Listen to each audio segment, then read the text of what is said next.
So in the previous class we had already studied about the life processes and different processes we had got, like nutrition and respiration, then transportation and excretion. So here first of all we will discuss about the nutrition process. So first of all we will discuss about the nutrition process. So when we do something, when we walk or when we ride a bicycle or when we do something, we need energy, we are using energy. And even when we are not doing something, when we are taking rest or simply sitting, that time also we need energy to maintain a state of order in our body. So we need energy for various activities, even for when we are not doing also we need energy. And the source of our energy is the food that we eat. So the general requirement for energy and material is common in all organisms, but it is fulfilled in different ways. Means we are getting all the living things are getting their food, but they are getting in different ways. Like some organisms, they use simple food material obtained from inorganic sources in the form of carbon dioxide and water, and those organisms are called autotrophs. Those organisms are called autotrophs.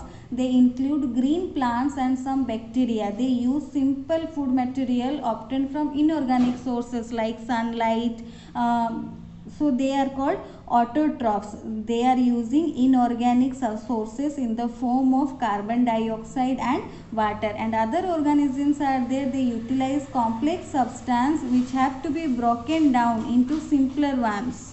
So the complex substances has to be broken down into simpler ones before they can be used for upkeep and growth of the body. So for these, organisms use biocatalysts called enzymes. So the heterotroph survival depends directly or indirectly on autotrophs. So heterotrophic organisms, they include animals and fungi, and autotrophic organisms, they include some bacteria and green plants which use inorganic sources in the form of carbon dioxide and water. So you can say that nutrition, there are two types of nutrition: autotrophic nutrition and heterotrophic nutrition. So there are two types of nutrition: autotrophic nutrition and heterotrophic nutrition. Autotrophic nutrition or autotrophs, they use simple food material obtained from inorganic sources in the form of carbon dioxide and water. And heterotrophs, like animals and fungi, they directly or indirectly depend on autotrophs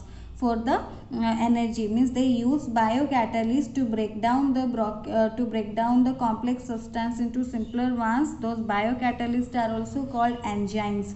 So the heterotrophs depends directly or indirectly on autotrophs. So now we will see autotrophic nutrition. So in autotrophic nutrition, carbon and energy requirements of the autotrophs, they are fulfilled by photosynthesis. So photosynthesis is a process by which autotrophs take in substance from outside and convert them into stored forms of energy. So what are the substance they take in the process of photosynthesis? They take in carbon dioxide, water, which is converted into carbohydrates in the presence of sunlight and chlorophyll. So they take in carbon dioxide and water, which is converted to carbohydrates in the presence of sunlight and chlorophyll. This process is called photosynthesis. Carbohydrates are utilized for providing energy to the plants, and the carbohydrates which are not used immediately, or the extra food or the extra carbohydrates, they are stored in the form of starch, which serves as internal energy reserve to be used as when required by the plant. So autotrophic nutrition, they undergo photosynthesis process. The photosynthesis is a process in which autotrophs use carbon dioxide and water and convert them into carbohydrates in the presence of sunlight and chlorophyll. Carbohydrates utilized for providing energy to the plants, and extra carbohydrates are stored as in the form of starch. Extra carbohydrates are stored in the form of starch, which is serve as internal energy reserve to be used when required by the plants. And you can see the reactions which take place during photosynthesis, that is chemical reaction is carbon dioxide plus water in presence of sunlight and chlorophyll, they give glucose, along with oxygen and water. So this is the process of photosynthesis that is taking place in the leaves. So here three things taking place. Here three things are taking place: absorption, conversion and reduction. Absorption of sunlight, by the chlorophyll, conversion of carbon dioxide and water into carbohydrates, or conversion of light energy to chemical energy, and splitting of water molecules into hydrogen and oxygen. So here light energy is also converting to chemical energy and splitting the water molecules into hydrogen and oxygen. And reduction, here carbon dioxide, that is carbon dioxide is reduced to carbohydrates. From carbon dioxide we are getting carbohydrates. So this is the photosynthesis process where mainly three processes takes place, that is absorption, conversion and reduction. So absorption, light energy is absorbed by the chlorophyll, then sunlight is getting converted to chemical energy, or light energy is converted to chemical energy, and splitting of water molecule takes place into hydrogen and oxygen. Carbon dioxide is reduced to carbohydrates. So these three steps are taking place in the process of photosynthesis, and this is called photosynthesis, where carbon dioxide and water reacts in presence of sunlight and chlorophyll to give glucose, oxygen and water. So these steps need to be takes place one after another immediately. For example, desert plants take up carbon dioxide at night and prepare an intermediate which is acted upon the energy absorbed by the chlorophyll during the daytime. But all these steps need not take place one after another immediately, because the desert plants, they are storing them and then using during the daytime, so they need not take place one after the other immediately.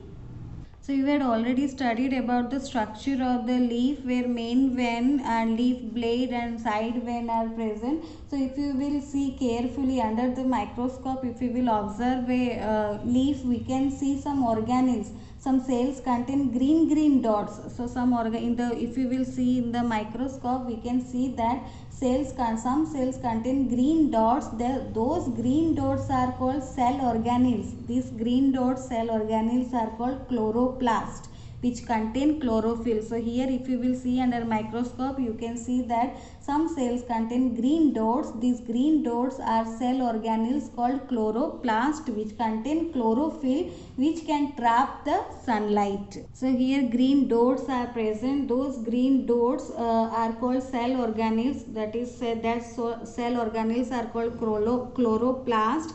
Those cell organelles are called chloroplast, which contains chlorophyll. So the chloroplast contains chlorophyll, which can trap sunlight for photosynthesis. So here if we will see under microscope, so green dots are visible. Those green dots are called a cell organelle. That name is chloroplast, which contain chlorophyll, which can trap the sunlight. And we need carbon dioxide also. So first of all we need carbon dioxide, which is also taken from the air. So the plants is taking carbon dioxide by the help of the stomata.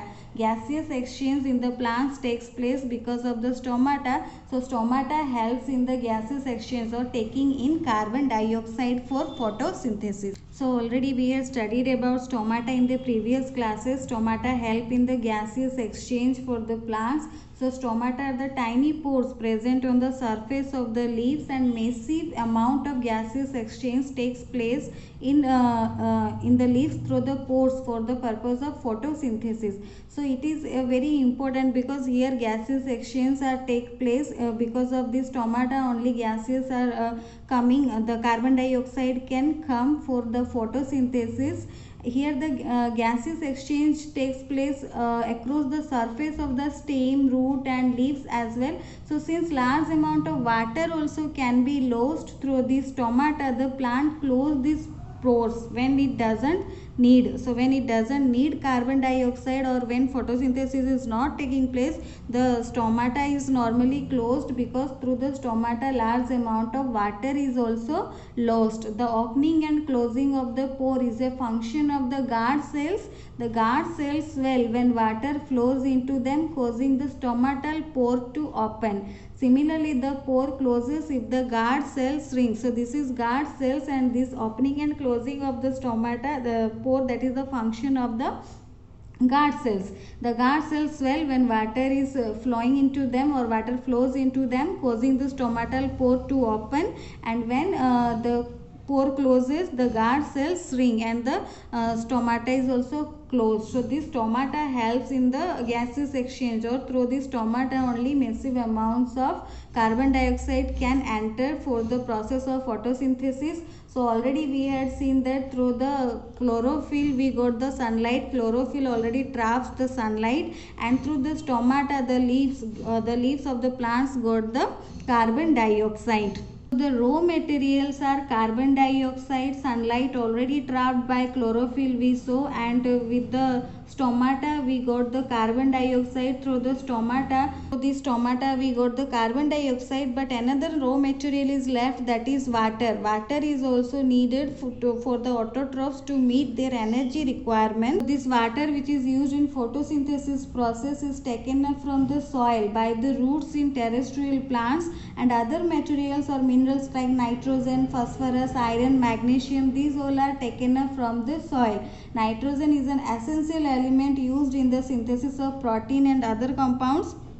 So here carbon dioxide, so this is complete photosynthesis reaction where carbon dioxide comes through stomata, water we are getting, or the leaves of the plants they are getting through the soil, they are taking up from the soil by the roots. Other materials like nitrogen, phosphorus, iron, magnesium, all these things are also taken up from the soil. Sunlight is trapped by chlorophyll, and then they give carbohydrates, that is glucose, oxygen and water. So nitrogen is also very important in this process. So nitrogen is taken up in the form of inorganic nitrates or nitrites, or it is taken up as organic compounds which have been prepared by bacteria called nitrogen fixation bacteria. So this is all about nutrition, autotrophic nutrition, where the carbon dioxide and water is used in presence of sunlight and chlorophyll to give glucose, oxygen and water. So in a leaf, the roots is providing water, the stomata is providing carbon dioxide, the chlorophyll is trapping the sunlight, and the photosynthesis takes place. So this is all about autotrophic nutrition. Now we will see heterotrophic nutrition. So heterotrophs means those who depend on autotrophs for their food, and heterotrophic nutrition also the mode of nutrition of heterotrophs, that is called heterotrophic nutrition, who depends directly or indirectly on autotrophs for their food. So how heterotrophic nutrition is taking place, or how the organisms are getting their nutrition, organisms including humans also, how they are getting nutrition, that we will study in the next class. Before that, please read your books also, so that you will be more clear about the nutrition process.